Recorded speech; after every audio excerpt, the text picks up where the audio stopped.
setting up for our second annual CSN Live. I'm excited.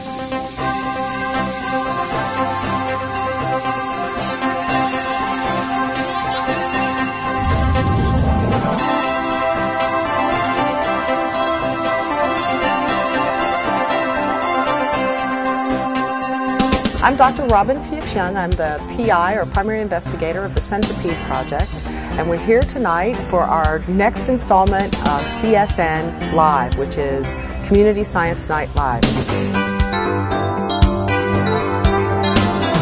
Tonight we're going to have a really great time.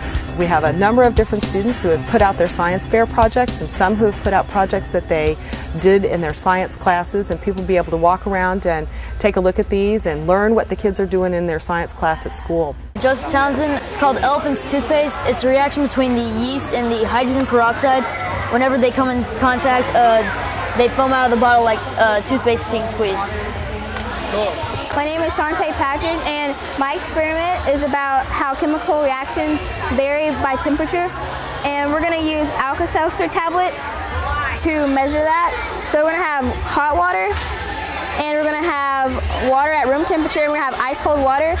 And on the count of 3, I'm going to drop them in. 1, 2, 3. As you see, the hot water, the ions are moving really fast, so the tablet's going to dissolve really faster. And the cold one is going to take longer because the ions aren't really moving that fast. Once they all dissolve, which will take a long time because the cold water goes really slow, then your experiment's complete. And that's it.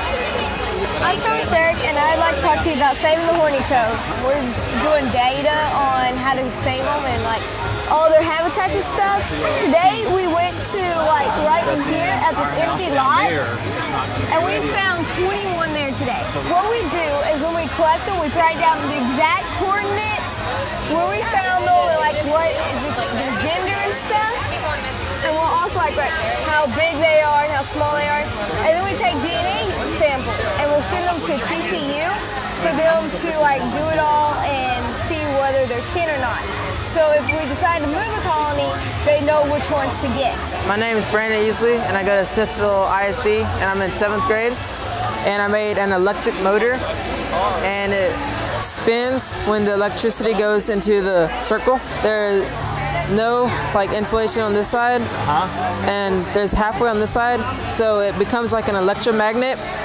And so it goes towards the magnet and spins towards it, but then the insulation part makes it not a magnet, so the magnet pushes it away, and then it becomes one and stops becoming one, so it just spins. What gave you the idea for this experiment? Well, we used it in class, and I thought it was kind of cool, so I decided to show everyone here. I'm Aaron Williams, and this is Shelby Taylor, and we are dissecting a frog. Right here is his stomach, and this is what was in his stomach, and his tongue is right here, his pancreas, and his lungs. Do you like dissecting frogs? Yes, it is very fun. I'm Carl Hernscher, and that's Lorenzo Maldonado, and we are doing mousetrap boats versus electric power fan boats. We're going to see if old techniques can beat modern technology. All right, let's do it. On your mark, get set, go. You got Abigail Hewitt. Okay. All right, Abigail, go ahead. All right. When you hit the styrofoam to the acetone, the styrene molecules they hit it and they automatically dissolve. So when the global warming going on and acid rain, that's basically what's happening to our Earth. Our speaker is Mr. Malcolm Beck, the starter of Gardenville. He's an internationally renowned expert in organic soils, organic produce, and organic eating. You can't have a healthy body without healthy produce. You can't have healthy produce without healthy soil. It's that simple. Most of the CO2 that's in the air came off of our farmland. You call all of the soil testing labs around the country to find out what the organic content used to be when we first started farming and what it is today. It used to be between 3 and 8%, now it's between 1 and 3%. And then if you weigh all the CO2 extra that's in the air, they equal. And then a bunch of local chefs are going to come and cook some delicious, organic, healthy meals. We're going to have our own top chef. So we're going to judge those and award a winner. But the fun part is that the entire audience will be able to taste the different dishes, and they can decide for themselves which one they like the best. I think it'll be a lot of fun, and this is the first time I've done anything like this, especially for an audience this size. Our chefs are Wes Stanford, Kay Chiapetta, Kathy Karich, and Mrs. Mary Catherine Saxon.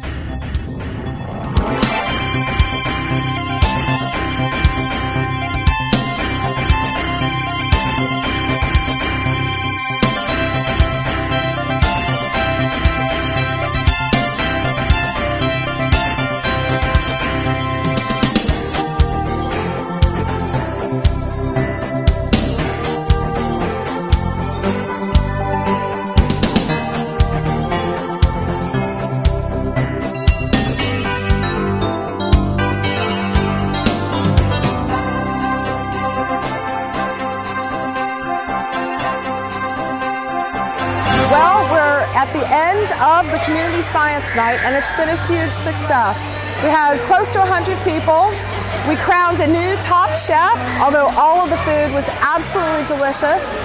And as you can see behind me, the science project demonstrations are still going full blast. The kids are having a great time displaying their science projects and doing the demonstrations and showing their audience what they've learned.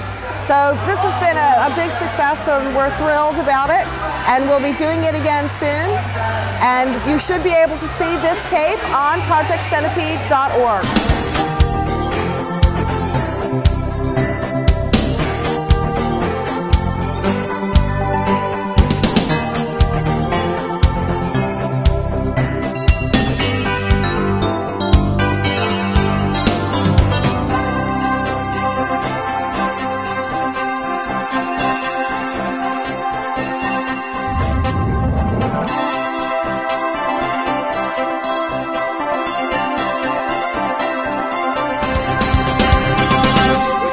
Be on Iron Chef? I would love to be on Iron Chef. Really? You think you could handle that kind of pressure? I'm not scared.